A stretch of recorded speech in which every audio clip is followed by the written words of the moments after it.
Hi, I'm Linda Hutchinson of L. Hutchinson Designs.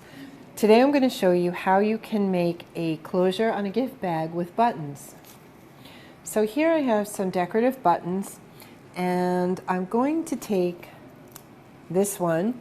Now it has an adhesive backing, but it's not very strong. So I'm going to go in there with a little hot glue to reinforce it just a little bit. I'm going to put this one up here on the flap of my bag.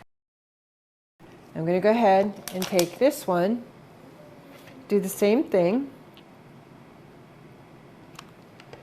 and I'm going to put it on the body of the bag, like this.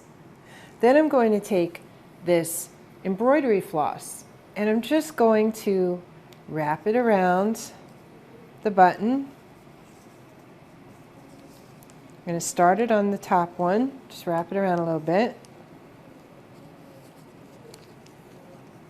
and then loop it around like a figure 8, here and then here, and just go a few times, and there you have a decorative little closure to a gift bag using buttons. My name is Linda Hutchinson. Thank you so much for joining me. Bye-bye.